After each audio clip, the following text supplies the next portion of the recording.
हमारे पड़ोस में एक मुल्क है पाकिस्तान, और बराए मेहरबानी फ़ौज के इस समय इस मुल्क के वज़ीर आला हैं जनाब शहबाज शरीफ। अब कम से कम नाम से जो शरीफ हैं ये वज़ीर आला साहब, इन्होंने कल अपने मुल्क की जो पार्लियामेंट है वहाँ खड़े होके एक स्टेटमेंट दी है। इन्होंने कहा कि साहब जल्द पाकिस्तान हिंदुस्तान को इकोनॉमी के मामले में पीछे छोड़ सकता है। अब दिक्कत ये है, हमारी आपकी छोड़िए, उनका जो अपना मुल्क है उसकी आवाम उनके इस स्टेटमेंट के बाद हंस हंस के पागल है।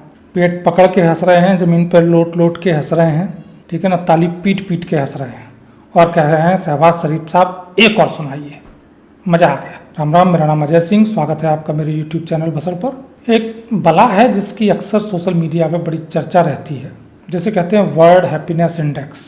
और इस इंडेक्स में पिछले काफ़ी टाइम से जो चर्चा है, ख़ासतौर पर अपोजिशन वाले जिसे सामने रखते हैं कि भैया वर्ल्ड हैप्पीनेस इंडेक्स जो है उसमें हम बड़े फिसड्डी हैं।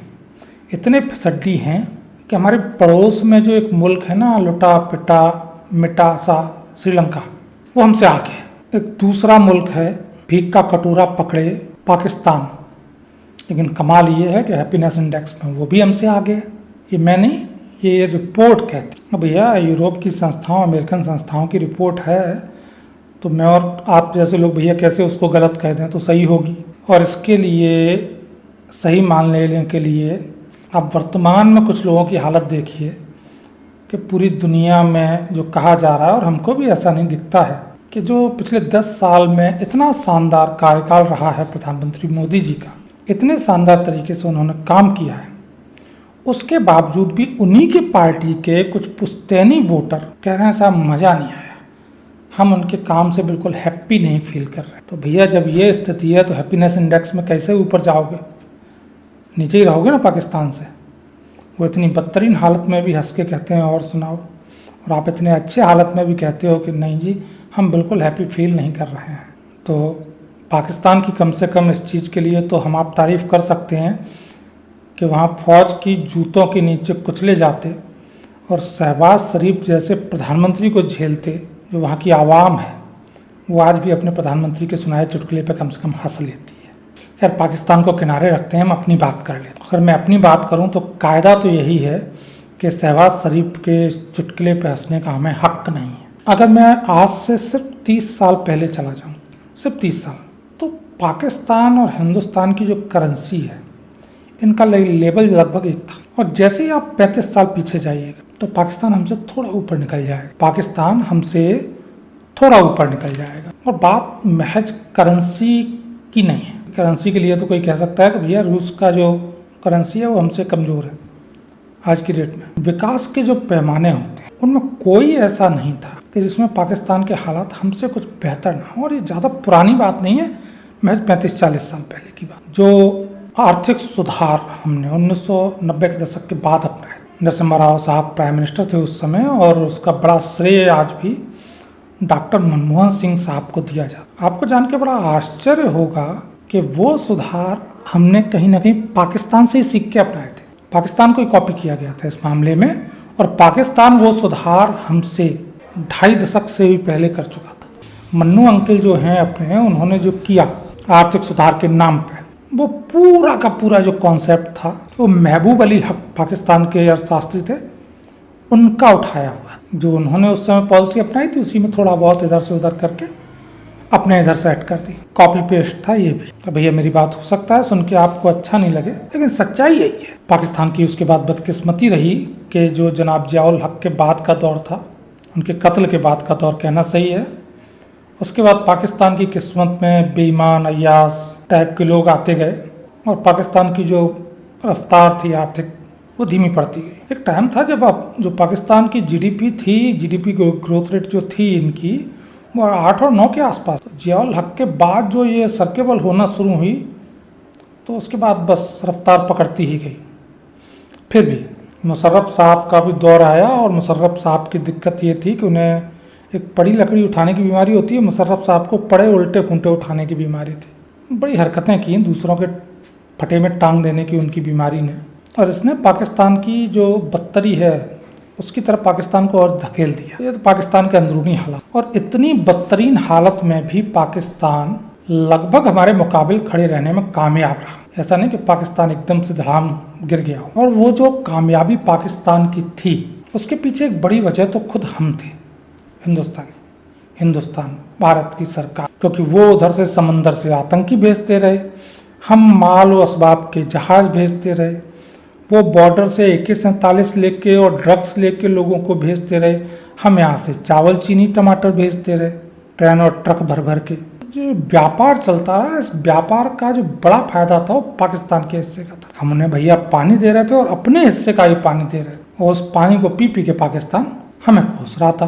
और जब भी इस पे विपक्ष ने या किसी और ने सवाल उठाने की जुर्रत की उस दौर में, तो दो जवाब होते थे। एक तो उसे तत्काल सेक्युलर होने का लाइसेंस छीन लिया जाता था, और दूसरा हमें बताया जाता था ये पाकिस्तान के पास तो परमाणु बम है।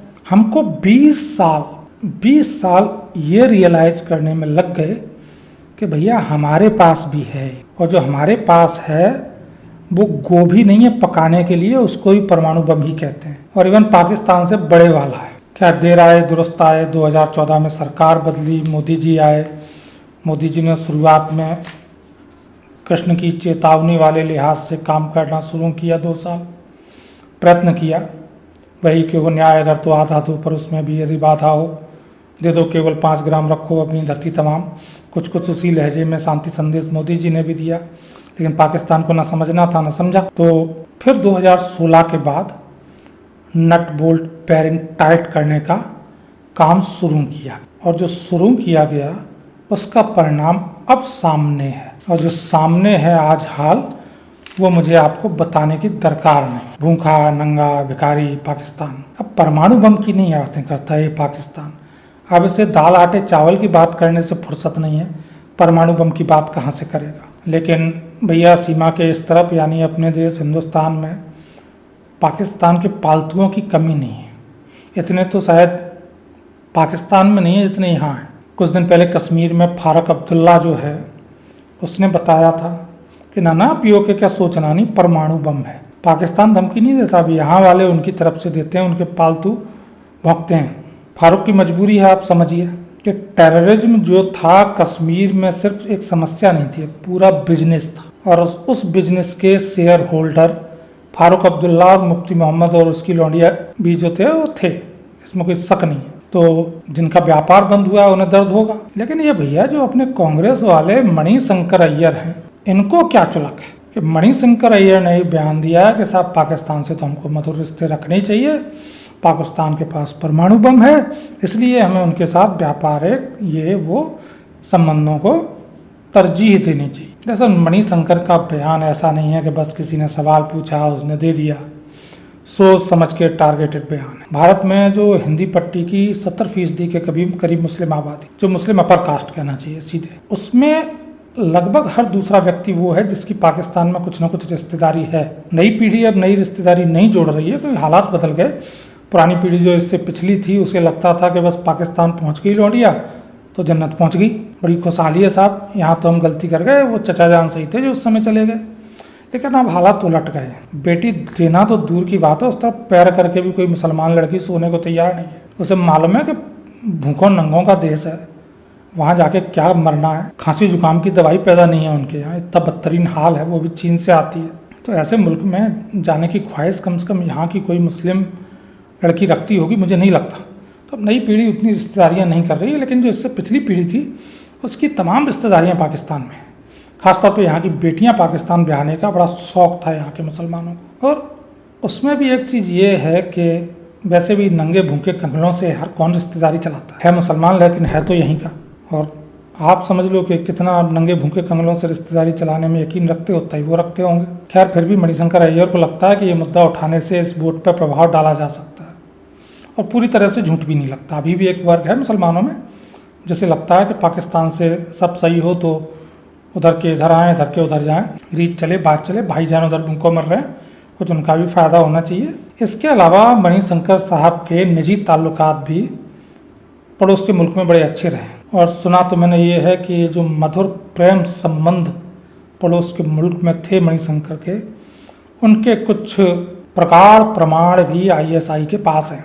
और इस समय आईएसआई का एक 1 पॉइंट एजेंडा है, उसके ऊपर दुनिया भर का दबाव है। उसकी जो अपनी आवाम के हालात हैं उसे देखते हुए उसकी बहुत बड़ी ये मजबूरी है कि वो हर हाल में हिंदुस्तान से रिश्ते सुधारे, चाहे आईएमएफ में हो मैटर, या सऊदी का मामला हो, दुबई का हो, जो उनके इस्लामिक देश हैं उनकी बात की जाए, यूरोप के देशों, अमेरिका हो, सब तरफ से प्रेशर यही है कि हिंदुस्तान से रिश्ते आप कैसे भी ठीक करिए। और हिंदुस्तान हाथ लगाने को तैयार नहीं है। उन्होंने एक पूरी प्रोपेगेंडा मशीनरी तैयार की हुई है। आईएसआई इस काम का एक्सपर्ट है। आप देखेंगे, अगर आपने गौर किया होगा तो पिछले 3 से 4 साल में, खासतौर पर 2019 के बाद से एक पूरा सेटअप यूट्यूब पर तैयार हुआ है। तमाम यूट्यूबर हैं पाकिस्तान के और उनका सिंगल पॉइंट एक ही काम है, एजेंडा यूट्यूब पे, तो पाकिस्तान में रह के हिंदुस्तान से सरोकार वाली बातें करते हैं। लोगों के मुंह में माइक टूस के पूछेंगे हिंदुस्तान से रिश्ते अच्छे होने चाहिए, नहीं होने चाहिए। और फिर जो थोड़ा सा पढ़ा लिखा सा पाकिस्तानी होगा, नहीं साहब पाकिस्तान का हमें तो कोई बैर नहीं है, हिंदुस्तानी तो हमारे भाई है, हिंदुस्तान तो बड़ा खूबसूरत है, बॉर्डर खुल जाए तो मैं कल सवेरे जाऊँगा मोदी जी के पैरों में साष्टांग दंडवत करके आऊँ। तो ये जो पूरा प्रोपेगेंडा है, समझिए साहब, पाकिस्तान एक ऐसा देश है जहाँ कुत्ते भी आईएसआई से पूछे बगैर, फौज से पूछे बगैर भौंकते नहीं है। इसका एग्जाम्पल है, वहाँ एक कुत्ता भौंका था, जेल में सड़ रहा है, खान साहब। तो देख लें कि उस मुल्क में 1 दर्जन यूट्यूबर माइक लेके आपको ये दिखा रहे हैं। पाकिस्तान में उन्हें कोई दिखता है या नहीं दिखता मुझे नहीं पता, क्योंकि उर्दू में उनके में कमेंट मुझे दिखते नहीं कभी, और मैंने देखा है तो सारे लिखने वाले अंग्रेजी हिंदी वाले होते हैं। तो उनका टारगेट हम हैं, उनके ऑडियंस हम हैं, और वो हमें सिर्फ ये दिखाते हैं कि देखिए साहब, पाकिस्तान का जो इंटेलेक्चुअल है, जो पढ़ा लिखा है, जो कामगार है, वो हिंदुस्तान से कितना प्यार करता है, उसे हिंदुस्तान के साथ कोई दिक्कत नहीं। जैसे आप हो वैसे हम हैं, हम तो भाई बिल्कुल एक जैसे हैं, एक ही माँ के 2 बेटे हैं। सिर्फ ये कुछ कठमुल्ले टाइप के, अनपढ़ टाइप के जो पाकिस्तानी हैं, वो बेकार की जहाद की और उसकी गजवाए हिंद की बातें करते हैं। बाकी सारे पाकिस्तानी तो बड़े नेक हैं। तो ये उनका एक प्रोपेगेंडा फैलाए जा रहे हैं। कई सारे नाम मैं खुल के ले लेता हूँ, सेला है, नायला रिएक्शन कुछ है, नईमा बेगम है, एक आपके शोएब चौधरी है उधर का, कैसा वाला चौधरी है ये तो मुझे पता नहीं, लेकिन चौधरी है, बाप दादी शायद जाट रहे होंगे। एक और है आपका, उसका नाम भूल गया, बड़ी हसीन सी खवातीन है, वॉल्यूम बंद करके देख लें तो बड़ी अच्छी लगेगी आपको, सुनिएगा मत, प्रोपेगेंडा का शिकार हो जाएंगे।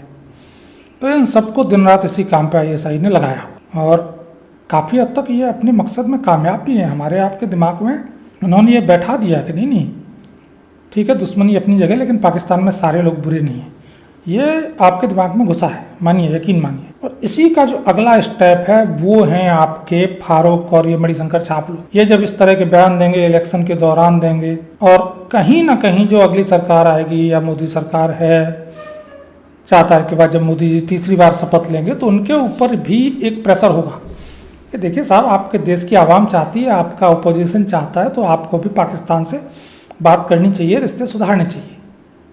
ये प्रेशर मोदी जी के ऊपर भी आएगा और आता है।